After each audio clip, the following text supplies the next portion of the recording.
আজকে আমরা অ্যান্ড্রয়েড স্টুডিওর ফাইল মেনু নিয়ে কথা বলবো। এটা কিন্তু যে কোনো অ্যান্ড্রয়েড ডেভেলপারের জন্য মানে একটা আসল কমান্ড সেন্টার। তো চলুন এর ভেতরে কি আছে, এর আসল ক্ষমতাটা কোথায় সেটা একটু ঘেঁটে দেখা যাক। তবে চলুন শুরুতেই একটা প্রশ্ন করি, একজন ডেভেলপারের সবচেয়ে পাওয়ারফুল টুল আসলে কোনটা? আচ্ছা, এটা কি কোনো বিশেষ কোডিং ল্যাঙ্গুয়েজ, নাকি একদম লেটেস্ট কোনো হার্ডওয়্যার? না, ব্যাপারটা ঠিক তা নয়। আসল উত্তরটা হলো সেই কমান্ড সেন্টার যা তারা রোজ ব্যবহার করে। মানে এটাকে ভাবতে পারেন তাদের কোডিংয়ের একটা মিশন কন্ট্রোল বা ককপিটের মতো, যেখান থেকে পুরো অপারেশনটা কন্ট্রোল করা হয়। আর অ্যান্ড্রয়েড স্টুডিওর ক্ষেত্রে সেই মিশন কন্ট্রোলটা আর কিছুই না, ওটা হলো ফাইল মেনু। দেখুন, এটা কিন্তু শুধু কয়েকটা অপশনের একটা লিস্ট না, এটা হলো প্রজেক্ট ম্যানেজমেন্টের একদম কেন্দ্রবিন্দু। সোজা কথায় ফাইল মেনু হলো একটা স্ট্র্যাটেজিক ককপিট। একটা অ্যাপ বানানোর শুরু থেকে একদম শেষ পর্যন্ত পুরো লাইফ সাইকেলটা ম্যানেজ করা হয় কিন্তু এখান থেকেই। মানে এটা আসলেই একটা পাওয়ারফুল কন্ট্রোল প্যানেল। আচ্ছা, তাহলে চলুন প্রথম ধাপে যাওয়া যাক। যে কোনো মিশনের মতোই তো সবকিছু শুরু হয় লঞ্চ দিয়ে, মানে একটা প্রজেক্ট শুরু করার মাধ্যমে। তো একটা মিশন বা প্রজেক্ট শুরু করার জন্য মেইনলি ৩টা রাস্তা আছে।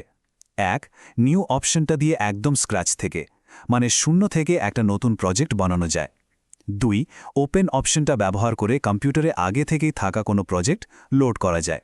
আর ৩ নম্বরটা হলো রিসেন্ট প্রজেক্টস। এখান থেকে এক ক্লিকে আগের কাজগুলোতে ফিরে যাওয়া যায়। খুবই সহজ। ওকে, প্রজেক্ট তো লঞ্চ হয়ে গেল। এবার তাহলে সেই সব টুলগুলোর দিকে তাকানো যাক যেগুলো কোডিং করার সময় প্রতিদিনের সঙ্গী হয়ে ওঠে। এই কমান্ডগুলোকে বলা যেতে পারে ইন ফ্লাইট কমান্ড। ব্যাপারটা বেশ মজার, তাই না? মানে একজন পাইলট যেমন প্লেন চালানোর সময় ককপিটের বিভিন্ন কন্ট্রোল ব্যবহার করেন, ঠিক তেমনি ডেভেলপাররাও কোডিং করার সময় সারাক্ষণ এই কমান্ডগুলো ব্যবহার করতে থাকেন। চলুন কয়েকটা খুব জরুরি কমান্ড দেখে নিই। যেমন ধরুন সেভ অল। এটা দিয়ে খোলার সব ফাইল একসাথে সেভ করা যায়। অনেকটা প্লেন ছাড়ার আগে যেমন বলে সবাই সিট বেল্ট বেঁধে নিন, ঠিক সেরকম একটা ব্যাপার। এরপর আছে সিঙ্ক প্রজেক্ট উইথ গ্র্যাডল ফাইলস। এটা আপনার প্রজেক্টের সব সেটিংস আর ডিপেন্ডেন্সি আপডেট করে দেয়, মানে ফ্লাইট প্ল্যানের সাথে সবকিছু ঠিকঠাক আছে কিনা সেটা মিলিয়ে নেওয়ার মতো। আর রিলোড অল ফ্রম ডিস্ক কি করে? বাইরে থেকে কোনো ফাইল যদি বদলানো হয় এটা সেটাকে রিফ্রেশ করে নেয়। ভাবুন গ্রাউন্ড কন্ট্রোল থেকে নতুন কোনো আপডেট আসছে কিনা সেটা চেক করার মতো। আর হ্যাঁ, লোকাল হিস্ট্রির কথা তো বলতেই হয়। এটা হলো আপনার পার্সোনাল ফ্লাইট রেকর্ডার। ভাবুন একবার, কোনো ভার্সন কন্ট্রোল সিস্টেম ছাড়াই এটা আপনার কোডের প্রত্যেকটা চেঞ্জ ট্র্যাক করে। তার মানে কি? মানে হলো যদি কিছু গড়বড় হয়েও যায়, আপনি খুব সহজে আগের ভার্সনে ফিরে যেতে পারবেন। এটা কিন্তু ডেভেলপারদের জন্য একটা অসাধারণ সেফটি নেট। দেখুন, কোডিং করতে গেলে টুকটাক সমস্যা তো হবেই, তাই না? তো চলুন এবার অ্যান্ড্রয়েড স্টুডিওর রিপেয়ার শপে একবার ঢু মারা যাক। এখানেই সব অপ্রত্যাশিত সমস্যার সমাধান লুকিয়ে আছে।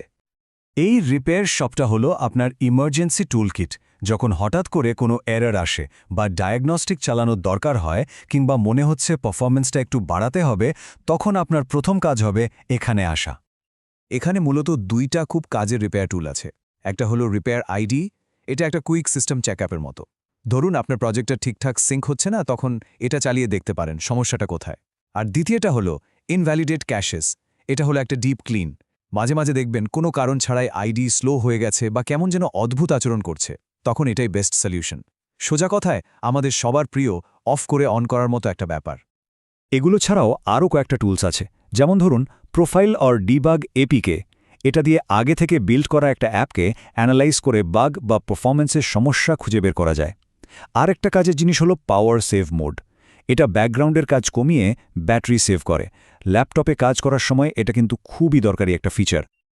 আচ্ছা, দৈনন্দিন ছোটখাটো কাজ তো অনেক হলো। এবার চলুন একটু বড় ছবিটা দেখি, মানে একটা অ্যাপের মূল কাঠামো বা আর্কিটেকচারটা কিভাবে ঠিক করা হয়। হ্যাঁ, চলুন এবার একটু জুম আউট করে প্রজেক্টের ব্লুপ্রিন্টটা দেখা যাক। এই ধাপে আমরা অ্যাপের একদম কোড স্ট্রাকচারটা ম্যানেজ করব। ব্যাপারটা অনেকটা এরকম যেন একটা ইঞ্জিনিয়ারিং বেতে বসে পুরো অ্যাপের আর্কিটেকচার ডিজাইন করা হচ্ছে। আর এই কাজের জন্য সবচেয়ে গুরুত্বপূর্ণ জায়গাটা হলো প্রজেক্ট স্ট্রাকচার। এটাকে বলতে পারেন একটা মাস্টার কন্ট্রোল প্যানেল। এখান থেকে অ্যাপের মডিউল, বিভিন্ন লাইব্রেরি, বিল্ড ভ্যারিয়েন্ট, এমনকি এসডিকে লোকেশনের মতো জরুরি জিনিসগুলো কন্ট্রোল করা হয়। সত্যি বলতে এটাই আপনার অ্যাপের ফাউন্ডেশন বা ভিত্তি তৈরি করে দেয়। আর যদি কাজটাকে আরও সহজ করতে চান, তাহলে সেটিংস আর নিউ প্রজেক্ট সেটআপ অপশন দুটো দেখতে পারেন। এগুলোর মাধ্যমে আইডিকে নিজের পছন্দ মতো সাজিয়ে নেওয়া যায়। এমনকি ভবিষ্যতের সব প্রজেক্টের জন্য একটা ডিফল্ট টেমপ্লেটও বানিয়ে রাখা যায়। ভাবুন তো, এতে কাজটা কতটা সহজ আর ফাস্ট হয়ে যাবে। তো আমরা প্রায় একদম শেষের দিকে চলে এসেছি। এবার দেখব সব কাজ শেষ হলে কিভাবে একটা সেশন ঠিকঠাকভাবে ক্লোজ করতে হয়। এটাই আমাদের শেষ ধাপ। দেখুন, মিশন শুরু করা যেমন জরুরি, ঠিকঠাকভাবে শেষ করাটাও কিন্তু ততটাই গুরুত্বপূর্ণ। একটা কাজের সেশন ঠিকভাবে বন্ধ করা, দরকার হলে প্রজেক্ট আর্কাইভ করা আর তারপর আইডিই থেকে বেরিয়ে আসা, এই সব কিছুই কিন্তু প্রফেশনাল কাজের পরিচায়ক। এর জন্য মূলত 3টা সহজ স্টেপ আছে। স্টেপ 1, ক্লোজ প্রজেক্ট দিয়ে যে প্রজেক্টে কাজ করছেন সেটা সাবধানে বন্ধ করুন। স্টেপ 2, যদি প্রজেক্টটা কারোর সাথে শেয়ার করতে হয় বা জমিয়ে রাখতে হয় তাহলে এক্সপোর্ট অপশনটা ব্যবহার করুন। আর ফাইনালি স্টেপ 3, এক্সিট দিয়ে পুরো অ্যান্ড্রয়েড স্টুডিও অ্যাপ্লিকেশনটা বন্ধ করে দিন।